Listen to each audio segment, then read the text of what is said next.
Okay.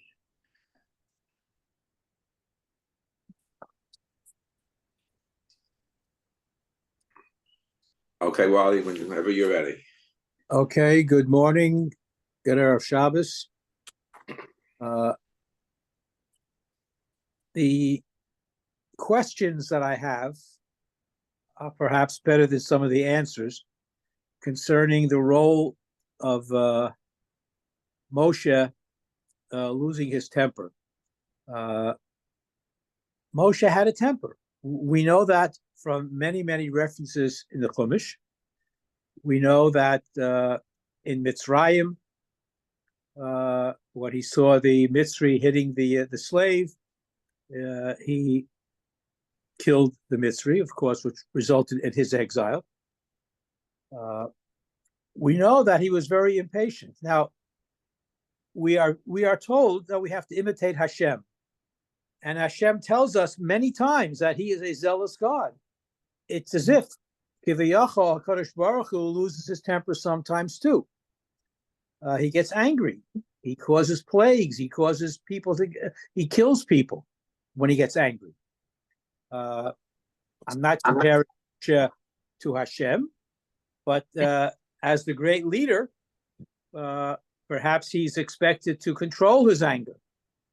But sometimes it's very difficult to control anger. And he was punished, very severely punished.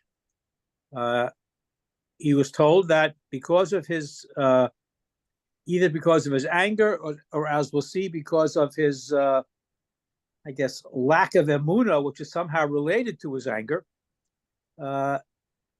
he would not enter Eretz Yisrael, which seems on the surface to be a bit harsh. If you have an employee who works for you with great diligence for 40 years, and then he takes home a box of paper clips, do you cut off his pension? Do you fire him? It seems that the punishment may not have fit the crime. I want to explore that a little bit. Because earlier in their journey, he was actually told, when the people were thirsty and wanted water, he was told to hit the rock, which he did, and water came forth. This time, he was told to speak to the rock. But because tensions were very high, he hit the rock. Now, Hashem made a miracle happen anyway, and the water came out. But since he didn't listen to Hashem's specific command, he was punished. How severe the punishment is pretty severe. I mean, this was what Moshe was aiming for, to enter Eretz Yisrael. There is, by the way, a fascinating collection called the Midrash Petiras Moshe. It's a Midrash right before Moshe died. He gives no less than 1,500 reasons why Hashem should allow him to enter Eretz Yisrael. And Hashem answers each one of these 1,500 reasons until finally Hashem says, enough. This is it. Finished. No more argument. But the fact that this Midrash was put together indicates that Chazal were also perhaps bothered by the severity of this punishment. So let's take a look at the story for a moment. Miriam dies. The Be'er is no longer accompanying Bnei Yisrael in the Midbar. They have no water. And they go to the Ohel Moed together, Moshe and Aaron. And Hashem tells Moshe, take your staff, that famous staff, gather all the people together and speak to the rock. And then the water will come forth. And Moshe, again, Moshe's faith in Hashem was very, very strong. He was upset that the people didn't believe as strongly as he did in Hashem. And he was angry at them for always complaining. Now we know that this is a common refrain in Chumash, that Bnei Yisrael complained all the time. So he gathers them together and he says, Shimona Hamorim, listen, you rebels, Haminasela hazeh notzi lachem mayim. You think I'm going to bring water out of this rock? We will bring water out of this rock, meaning him and Aharon.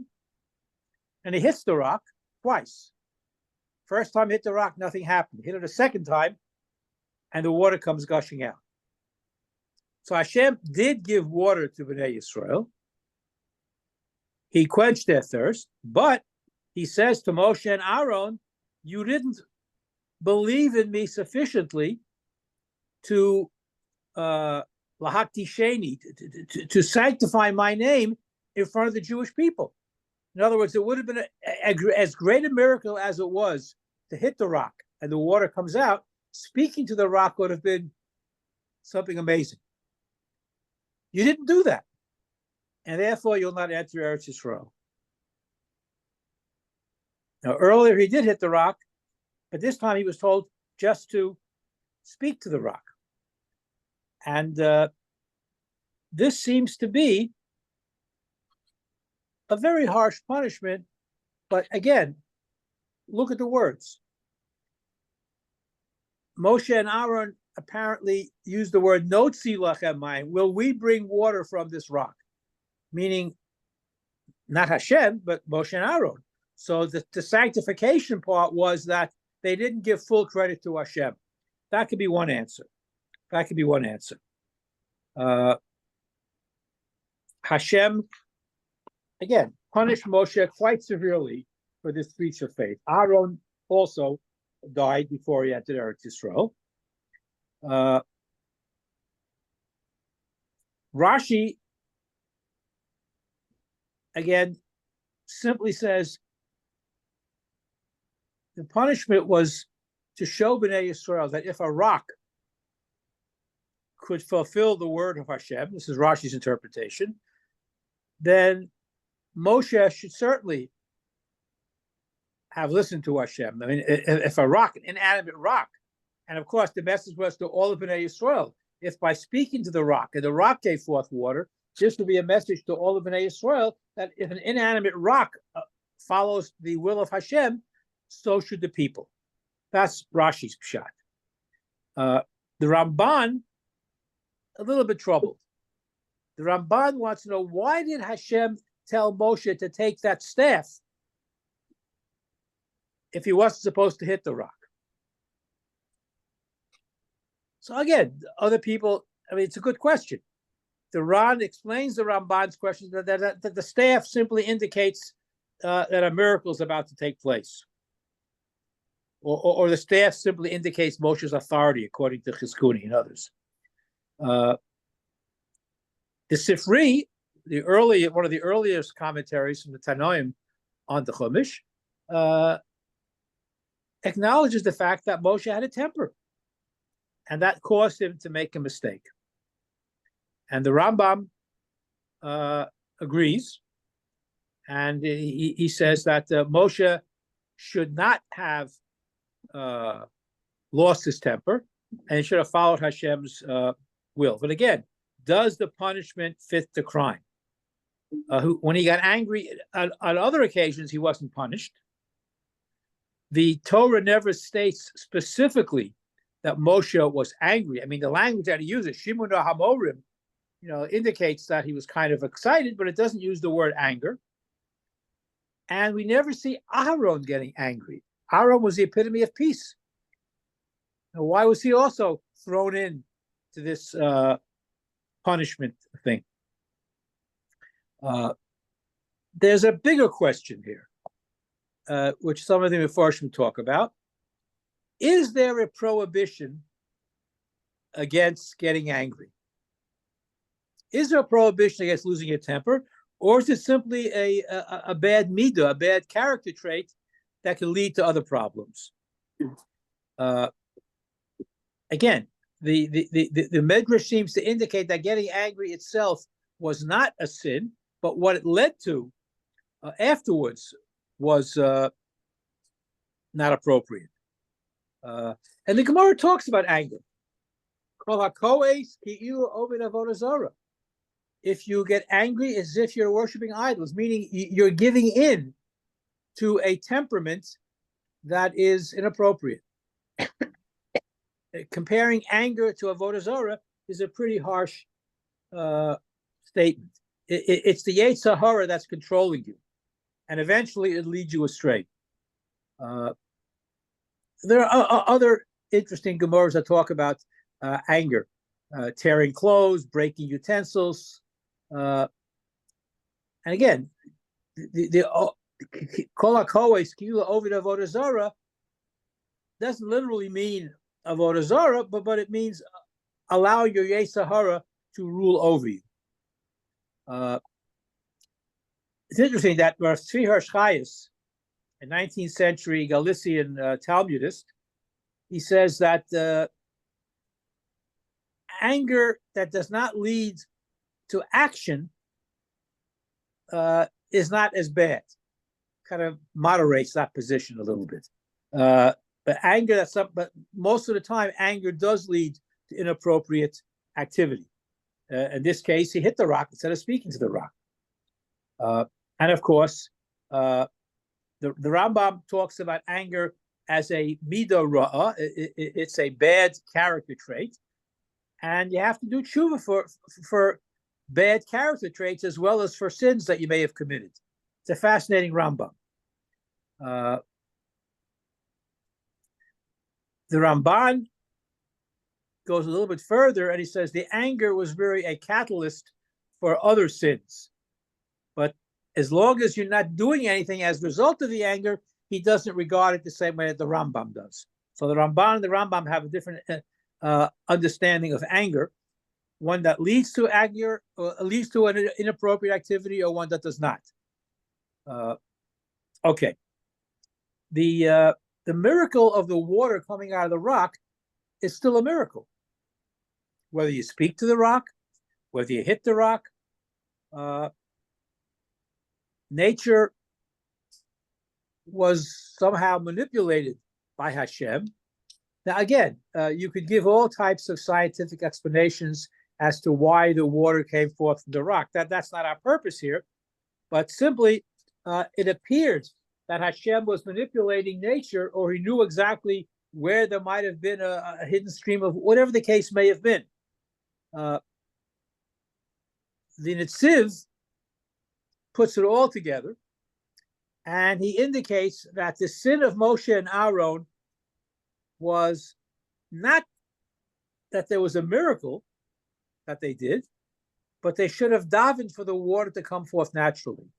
In other words, hitting the rock, I can understand, might allow water to come forth. Speaking to the rock, that would have been something major. And I guess that was really something not al derech hateva, and totally contrary to the laws of nature.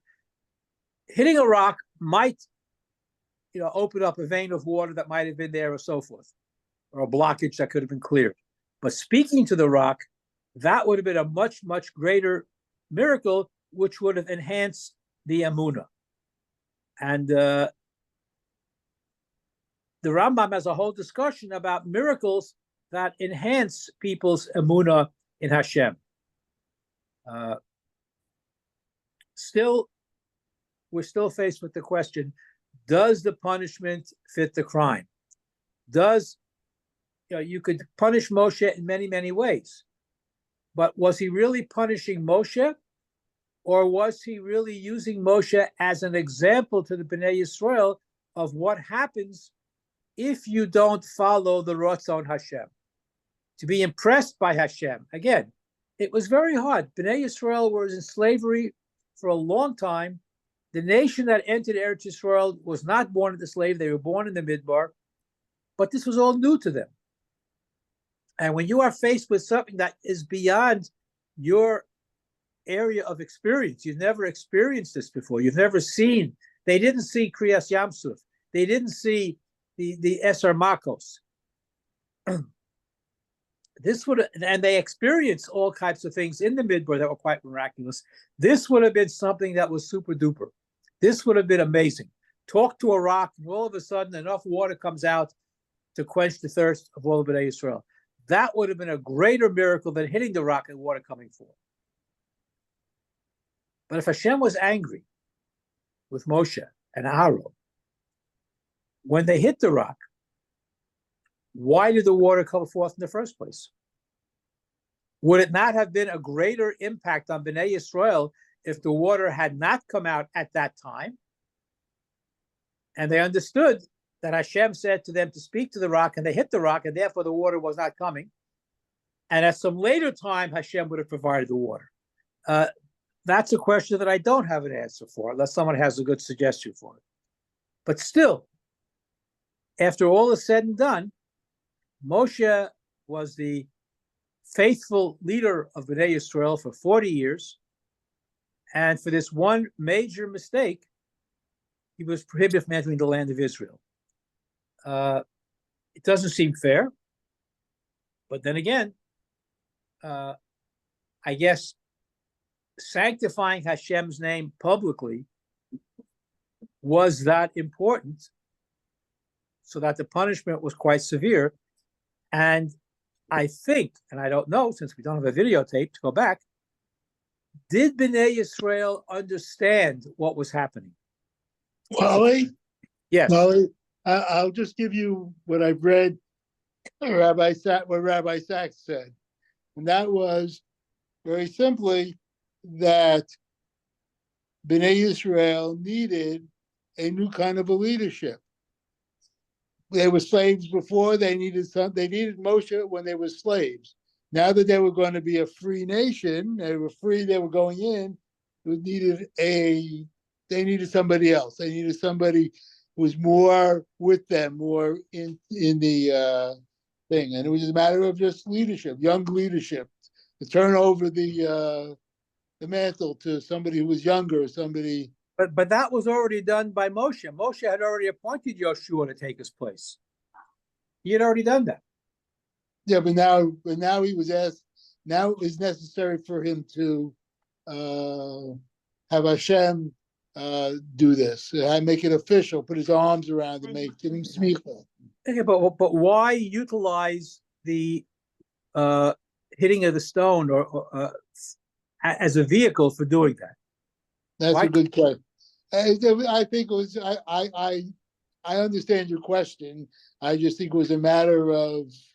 No, that can be a matter of the turnover. When was it going to happen? That was basically. But utilizing a Mariva and utilizing hitting the stone versus speaking to the stone, I don't know if Bnei Yisrael understood that this was a transition act.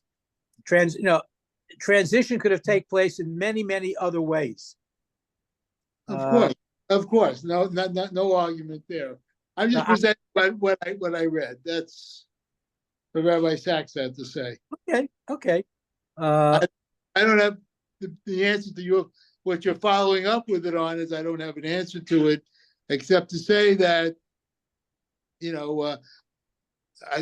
some people point out, and Rabbi Sachs himself may point out the fact that when Moshe had 2 feet in with Hashem when he was in front of the bush, and I think there's a scene in Sefer Yoshua where Yoshua has near the ark or something like that. He has 1 foot in and 1 foot on the land, meaning that he was more acclimated to be with the people than maybe Moshe was.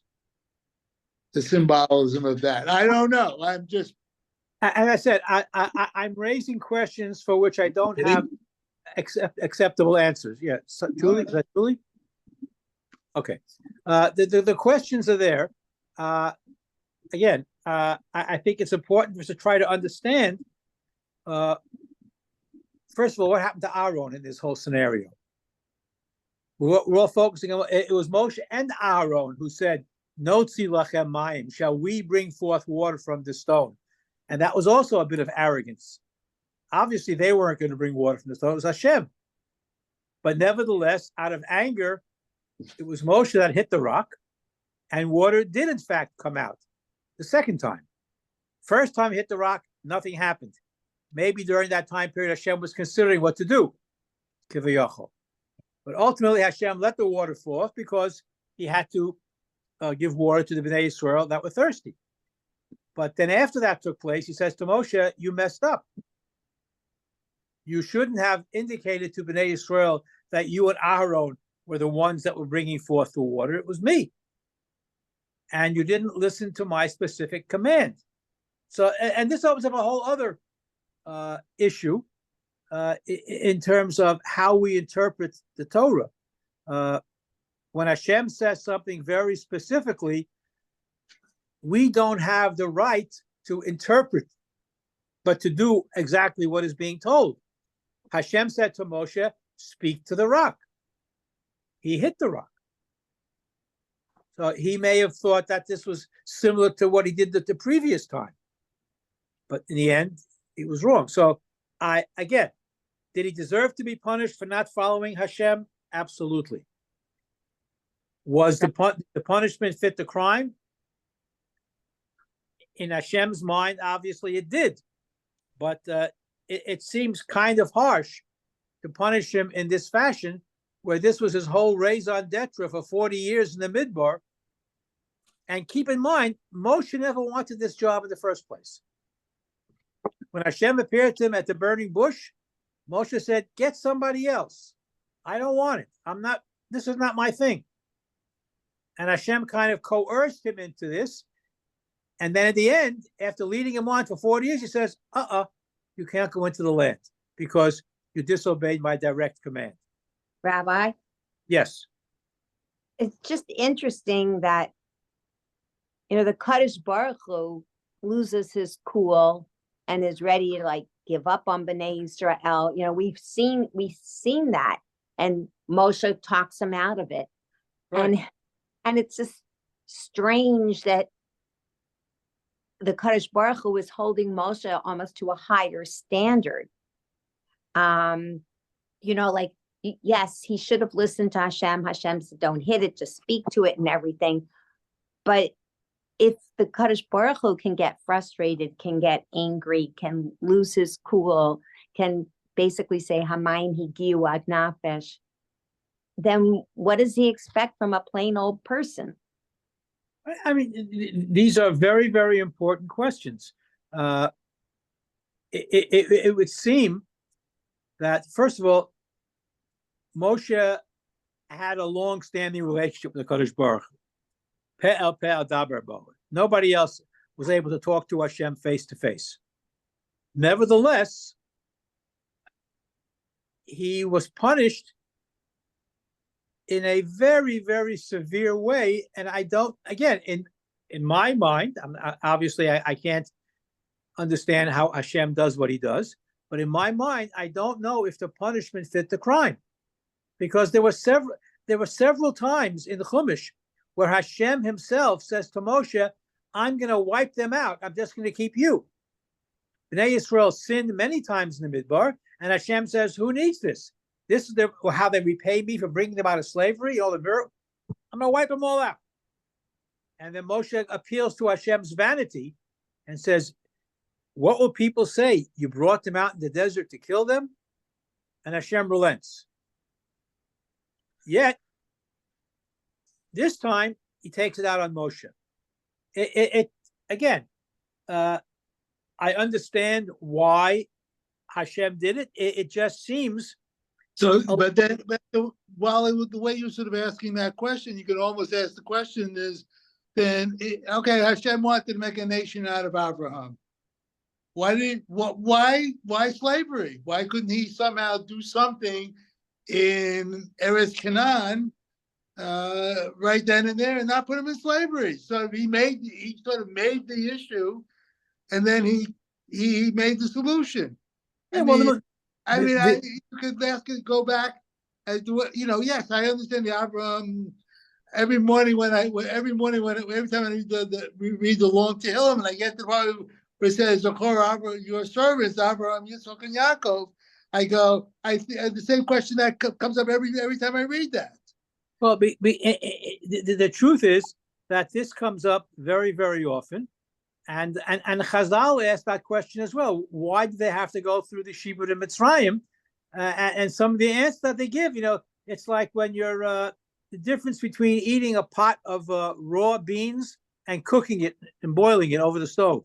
If you boil it for a while, it becomes more suitable for consumption.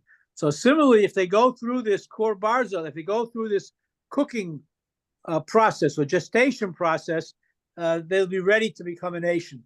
They have to come from point A to point B. You can't just create them out of nothing. That's one of the answers given. It's a fair question. It's a fair question, but we can't argue over what happened. We can just try to argue over why it happened, and ultimately, it's just theoretical. The fact that there is this Medrash Petiras Moshe, which I find is a fascinating document, the fact that Chazal put together a Medrash arguing, making the case for Moshe, why he should go into the land, obviously indicates that the question bothered Chazal as well. So I don't have a good answer. It's something for you to think about, and maybe somebody can come up and suggest with an answer. But again, the boss makes the rules, and sometimes the rules seem to be arbitrary, but it's like when you're in the army. You know, yours is not the question why, yours is what to do or die, the famous poem. What was it, the Charge of the Light Brigade? We can ask the question, but ultimately Hashem has his reasons why he does things. And part of this Talmud Torah is to try to seek answers to questions and go back into the Psukim, look at it carefully, and maybe we can come up with some insights other than simply saying, you know, he calls the shots. There's got to be a little bit more than that if we can somehow perhaps derive it. So I don't have the luxury of having a clear answer to the question. It's a dilemma. And part of the joy of Torah is wrestling with these types of dilemmas. So Wally, think about it. Yes. could it possibly be that Hashem wanted to show the Jewish people that Moshe was not in charge, that Hashem was in charge? Well, that's what he told Moshe and Aaron. He says, speak to the rock, which will sanctify me in the eyes of the people. Right. And they were pushing and pushing and pushing, and Moshe lost his temper and he hit the rock. But he did tell them to speak to the rock. He did give them the advice that he wanted them to do. They didn't follow it because they say a mensch is not a mensch. People have human emotions, and you can only push a person so far. Now, Hashem Kivayachol also has emotional outbursts at times, and sometimes Moshe had to rein it in. Maybe Hashem's outbursts were planned. Maybe there really wasn't anger. Okay. All of these are very, very interesting proposals. I can't speak for Hashem. I don't know how Hashem works or why he does what he does. I can try to understand Moshe. I understand Moshe's frustration. We also don't hear very much about Aaron. He doesn't talk very much in this episode. He was involved, but we don't hear much about him. It was Moshe that we're focused on. And again, the lesson, it's a difficult lesson. It's a very hard lesson that a leader, even though he's under intense pressure, can't afford to lose his cool. It's a tough lesson. Well, I've also heard it said that Miriam had passed away just prior to this. Yes. He might have been in mourning or something like that. But still a leader, you're right, a leader still has to be a leader, despite the fact that, despite that. All right. Again, if we didn't have questions, we wouldn't have it. Things would be a little bit dull. But anyway, wrestle with this problem, see what you come up with. I'd be anxious to hear how you can find any good interpretation as to the punishment fitting the crime, or why Moshe lost his temper, why he couldn't just speak to the rock. Why did Hashem tell him to bring the staff if he wasn't going to use the staff? These are all very, very valid questions that the Mepharshim try to deal with, and see if you can come up with an interesting answer. I'd be very interested to hear what you have to say. Other than that, have a wonderful Shabbos. Thank Enjoy- you. Thank you. Thank you, Wally. Have a great Shabbos. You too. Good Shabbos, everybody. Wally? Shabbos Shiur. Yes, Good Yes. job. Wally, yes.